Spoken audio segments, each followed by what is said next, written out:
Assalamualaikum warahmatullahi wabarakatuh.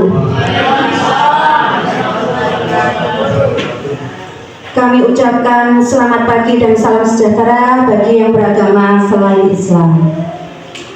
Yang terhormat Ibu DRA Sri Widya Jati selaku Kepala SDN Sukarame 4. Yang terhormat Bapak Ibu Guru dari SD Sukarame 4. Yang kami hormati pula Bapak Dwi Susanto selaku komite. Yang kami hormati pula Bapak Mubin selaku tokoh masyarakat, perwakilan orang tua dari kelas 4, 5, dan 6, dan yang saya banggakan anak-anakku kelas 4, 5, dan 6. Syukur alhamdulillah kita panjatkan kehadirat Allah Subhanahu wa taala karena pada pagi hari ini kita masih diberi limpahan kesehatan sehingga kita bisa berkumpul di ruang kelas 3 ini dalam keadaan sehat tanpa kurang suatu apapun. Amin.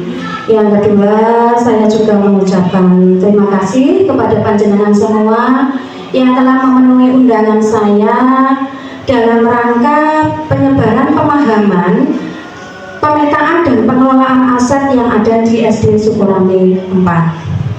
Kegiatan ini merupakan serangkaian kegiatan saya di program Guru Penggerak yang saya jalani mulai bulan Mei 2023 dan nanti insya Allah berakhir sampai bulan Desember.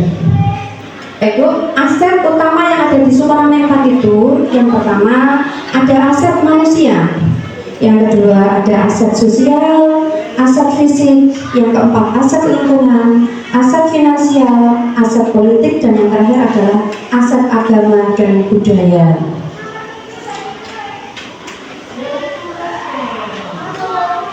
Apa yang dimaksud dengan aset manusia?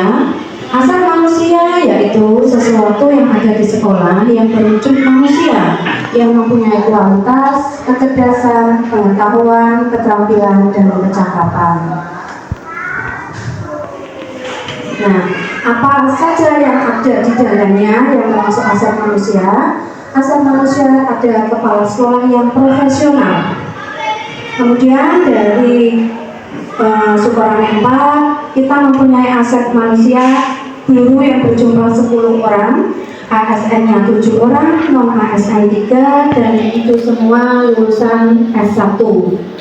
Kemudian ada 1 penjaga sekolah, 2 orang guru merangkap sebagai operator sekolah, ada 1 guru penggerak Bu Ani dan 2 calon guru penggerak yaitu saya dan Bu Lia. Kemudian ada pengawas sekolah yang berkompeten di bidangnya. Aset manusia yang ada di Sukarame 4 selain itu ada jumlah murid 133 anak yang memiliki prestasi di bidangnya, baik bidang akademik maupun non-akademik.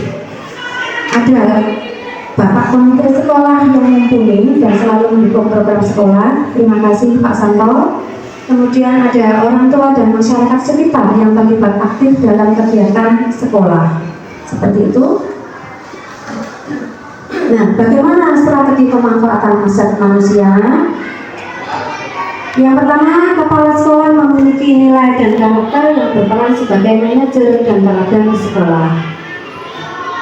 Guru sebagai pemimpin pembelajaran yang memberikan pembelajaran yang berpihak pada murid. Kemudian murid diberi fasilitas belajar yang sama, kesempatan yang sama untuk berkembang di bidang akademik maupun non-akademik. Kemudian pengawas sekolah sebagai teladan dan motivator untuk guru dan murid untuk terus belajar dan berinovasi. Ada Bapak Komite, orang tua murid dan masyarakat sekitar yang selalu berkolaborasi dan mendukung program sekolah. Nah, ini Bapak Ibu ya, dokumentasi dari aset manusia itu kita saling berkoordinasi, berkolaborasi dengan rekan sejawat, kita saling berkolaborasi dengan Bapak Komite untuk membahas program sekolah. Kemudian kita yang terakhir kemarin berkoordinasi berikutnya terkait 5 hari sekolah. Nah, seperti ini pemanfaatan aset manusia itu kita itu saling membutuhkan, saling berkolaborasi antara rekan sejawat dan lingkungan sekitar untuk mendukung program sekolah. Kemudian yang kedua ada aset sosial. Aset sosial di sini dapat dilakukan melalui kerjasama dengan perkantoran di sekitar kita. Misalnya kolaborasi dengan kelurahan setempat, puskesmas, polsek, dinas pendidikan dan sebagainya. Nah, bagaimana strategi pemanfaatan aset sosial? Pemanfaatannya yaitu kepala sekolah aktif dalam kegiatan pertemuan atau rapat kedinasan sehingga lebih cepat memperoleh informasi. Bapak Ibu guru aktif mengikuti kegiatan di komunitas belajar, kelompok kerja guru, PGRI, keluaran untuk peningkatan kompetensi dirinya. Kemudian kita selalu menjalin kerjasama dengan masyarakat sekitar demi pengembangan sekolah. Kita juga menjalin kolaborasi dengan instansi sekitar untuk memajukan kualitas pendidikan. Seperti ini Bapak Ibu pemanfaatan aset sosial. Kita sering koordinasi dengan pihak puskesmas Sukorame, ya. Kita kerjasama terkait itu seperti dokumentasinya. Setiap anak di jenjang sekolah yang berbeda selalu ada kegiatan bias. Bulan imunisasi anak sekolah. Tidak hanya bias semalam ya training, kita juga selalu bekerja sama dengan pihak puskesmas terdekat, training baik oleh siswa maupun dilakukan oleh Bapak Ibu guru. Nah, ini kita juga bekerja sama dengan polsek setempat atau kelurahan setempat yang kapan hari terkait itu sosialisasi anti bullying. Anak-anak tentu sudah ya anak-anak ya. Nah, waktu kalian upacara bendera ada bapak dari kepolisian menjelaskan apa saja yang tidak boleh dilakukan di sekolah, terutama dengan teman kalian sendiri. Itu ya anak-anak ya. Ya itu di dokumentasinya kita saling bekerja sama Bapak Ibu dengan polsek setempat, dengan LPA Lembaga Perlindungan Anak, dengan tokoh masyarakat seperti itu. Kemudian untuk aset yang ketiga yaitu aset fisik. Nah, ini aset fisik itu bangunan dan sarana prasarana yang dapat dimanfaatkan untuk pembelajaran sesuai dengan bentuk dan pemanfaatannya. Model fisik di SD Sukorame 4 ada gedung sekolah yang terdiri dari ruang kepala sekolah, ruang guru, 6 ruang kelas, 3 kamar mandi, halaman sekolah yang cukup memadai untuk kegiatan anak-anak. Kalau di SD Sukorame 4 belum ada musola dan belum ada perpus, janganlah ini menjadikan kendala bagi kita untuk bisa lebih maju. Tetapi bagaimana inilah menjadi kekuatan bagi kita, seperti itu Bapak Ibu. Jadi meskipun tidak ada perpustakaan, anak-anak bisa mendapatkan ilmu, bisa literasi dari yang lainnya. Mungkin nanti program kita ya Bapak Ibu dari guru negara itu ada sudut baca atau pojok baca yang terpampang nyata di setiap kelas kita masing-masing. Jadi anak itu tidak hanya maksudnya dalam literasi tidak hanya fokus di perpustakaan saja, tetapi anak-anak itu bisa membaca di sudut baca kelasnya masing-masing. Seperti itu. Jadi tidak usah memikirkan sekolah 4 tidak ada perpus besok orang bisa berkembang ilmunya bagaimana, tidak bisa seperti itu ya Bapak. Mari kita ubah mindset kita, menjadikan sekolah apa yang ada di sekolah kita kekuatan bagi kita untuk berkembang seperti itu. Nah, strategi pemanfaatannya bagaimana? Yang pertama yaitu memfasilitasi kegiatan intrakurikuler baik di dalam maupun di luar ruangan dan ekstrakurikuler secara optimal. Seperti yang kita ketahui, SD Sukorame 4 sudah mempunyai kekuatan aset di kegiatan ekstrakurikuler yang sudah diikuti oleh anak-anak sekarang. Ada ekstra PTH, MTH, apalagi rebana, menggambar, yang sudah diikuti oleh anak-anak itu, pramuka itu juga wajib bagi anak-anak. Kemudian strategi yang kedua yaitu menciptakan suasana dan kondisi lingkungan belajar yang aman, nyaman, dan menyenangkan. Yang ketiga, memfasilitasi aktualisasi dan kompetensi guru dan murid untuk pengendalian diri. Ini Bapak Ibu, saya tidak bisa, maaf ya, untuk dokumentasinya saya tidak bisa memunculkan semuanya. Ini aset fisik yang ada di Sukorame 4. Ada halaman sekolah yang luas, halaman ini yang kita gunakan untuk anak-anak kita dalam kegiatan upacara bendera, dalam kegiatan olahraga, dalam kegiatan ekstra pramuka, ya, gitu ya anak-anak ya. Nah, terus kemudian ada ruang guru. Kemudian saya juga belum mencantumkan, maaf, ada ruang kepala sekolah, ruang apa itu untuk kamar mandi belum saya cantumkan di sini. Kemudian berikutnya yang keempat, aset lingkungan alam.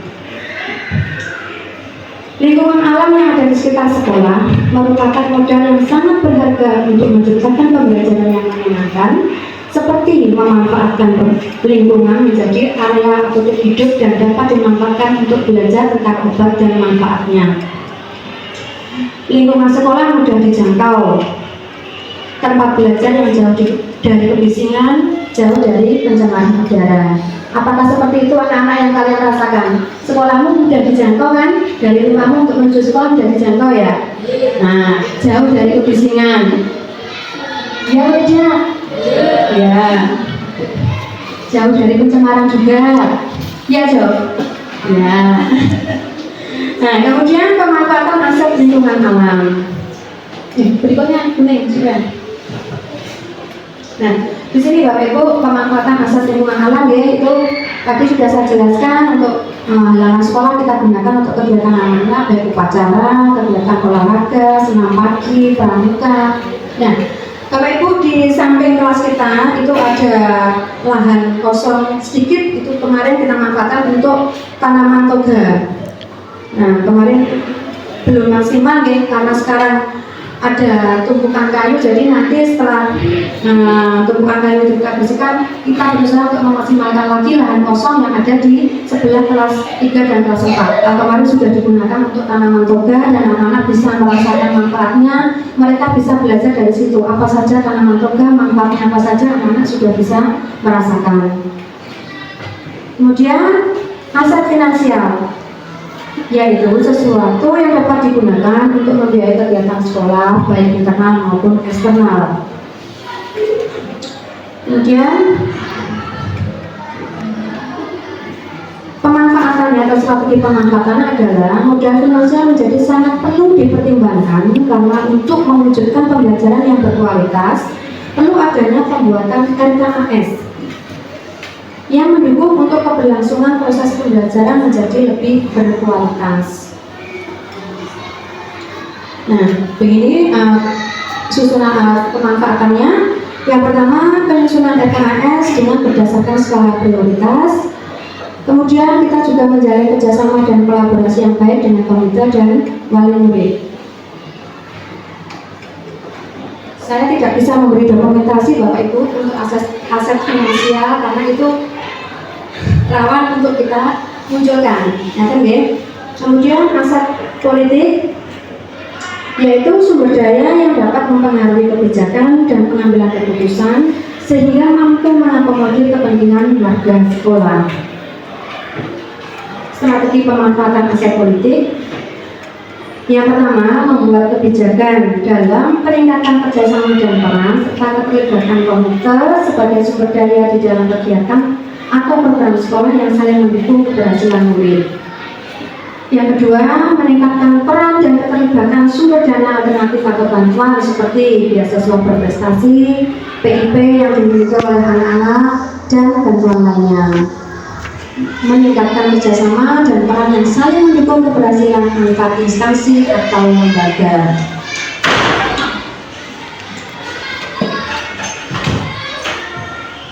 Nah, yang ketujuh atau yang terakhir adalah aset agama dan budaya.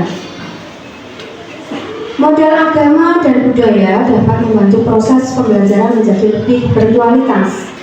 Dengan adanya warga sekolah dan lingkungan yang religius dapat menunjang peningkatan budaya positif dan pendidikan karakter. Bagaimana pemanfaatannya? Yang pertama, lingkungan yang religius mendorong murid untuk terus melakukan kegiatan keagamaan seperti sholat zuhur berjamaah yang sekarang sudah dilakukan anak-anak ya. Pembiasaan mendengarkan Asmaul Husna sebelum pembelajaran. SD Sukarami 4 terletak dekat tempat bersejarah, yaitu Museum Airlangga. Tempat inilah yang dijadikan sebagai media belajar dan kearifan lokal serta penumbuhan jiwa patriotisme. Kemudian budaya daerah setempat kental dengan karakter ramah tamahnya anak, persatuan dan gotong royong yang diperkuat dengan penanaman karakter di sekolah. Nah, bagaimana pemanfaatan modal agama dan budaya?